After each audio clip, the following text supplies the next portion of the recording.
Panorama group, जो सोचता है वो करता है। आपके अपने सपनों का आशियाना। हमारे तमाम साथी, क्योंकि हम सबको कुछ ना कुछ कहना है। हमें ये कहना है कि हमारे देश के प्रधानमंत्री गरिमा विहीन होते जा रहे हैं दिनों दिन। कोई गरिमा नहीं, अज्ञानता का भंडार, झूठ का पहाड़। क्या क्या बोल रहे थे, जातियों का नाम लेकर के, और क्या कह रहे थे, तेजस्वी यादव को धमकी दे रहे थे।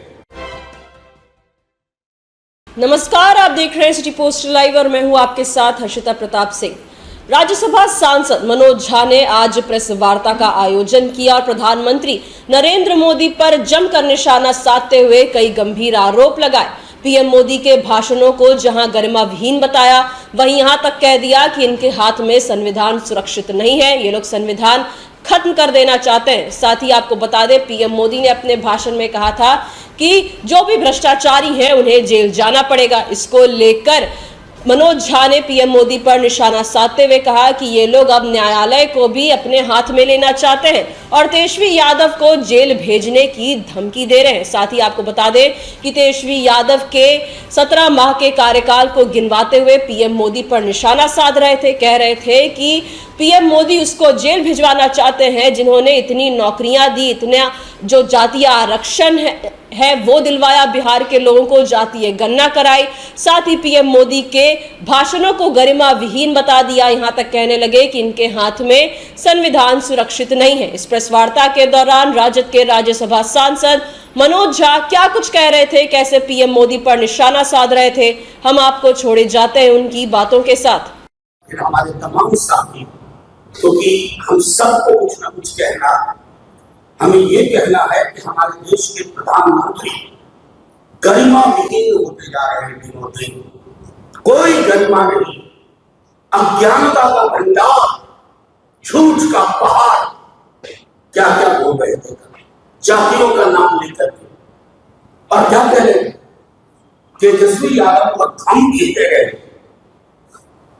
कि 4 जून के बाद जेल भेज देंगे। न्यायालय को भी मैनेज करने की सोच रहे हैं आप, कानून को अपने हाथ में लेके। इस देश में आपके और अमित शाह जी के अलावा आप सबको जेल भेजने की धमकी दे रहे हैं। तेजस्वी से परेशानी क्या है?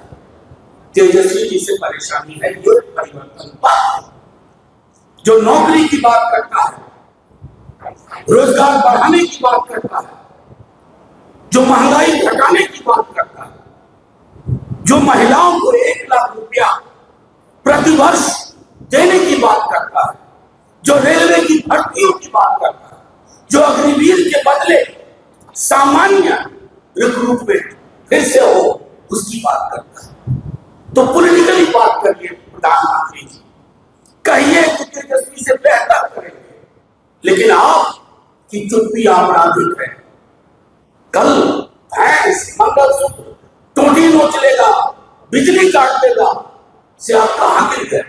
मुजरा, ये जुबान होती है। देश छोड़िए, हमने दुनिया में किसी प्रधानमंत्री को इतनी घटिया अशोभनीय भाषा का इस्तेमाल करते हुए नहीं देखा है। शर्म आनी चाहिए। चिंता हो रही है आपकी, क्या विमर्श को कहां ले जा रहे हैं? चुनाव आएंगे जाएंगे, पार्टियां सत्ता में आती है, विपक्ष में आती है, इतनी घटिया जुबान और फिर धमकी। मैं आपको यकीन के साथ कहता हूं कि ये गिदर धमकी नहीं चलेगी, मामला बहुत आगे चला गया है। प्रधानमंत्री जी, आपने अपने पद की गरिमा के साथ जैसा अन्याय किया है आज तक हमने नहीं देखा। सिर्फ इतना कहूंगा, झूठ बोलना बंद करिए प्रधानमंत्री। आपके हाथ में हमारी ये किताब सुरक्षित नहीं है। जब तेजस्वी कहते हैं कि आप आरक्षण खत्म कर रहे हो, तो आपको खिसियानी बिल्ली खंबा नोची करने लगते हैं। आप आरक्षण कैसे खत्म कर रहे हैं आप बताओ।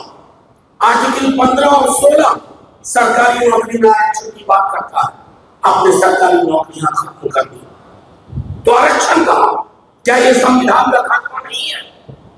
इस पर जवाब दीजिए। जब हम कहते हैं कि आप आरक्षण का जो दायरा बिहार में बना उसको 9वीं अनुसूची में डालिए, आप चुप, आपकी चुप्पी अपराधी। जब हम कहते हैं जातिगत जनगणना कराओ पूरे देश में, आप चुप, आपकी चुप्पी अपराधी। तो प्रधानमंत्री जी किसको मुगालते में रख रहे हैं? इन मुद्दों पर जवाब दीजिए।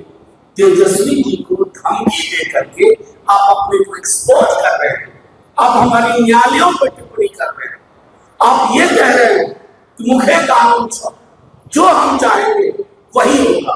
तो इस पर विराम बिहार की जनता और देश की जनता लगाएगी।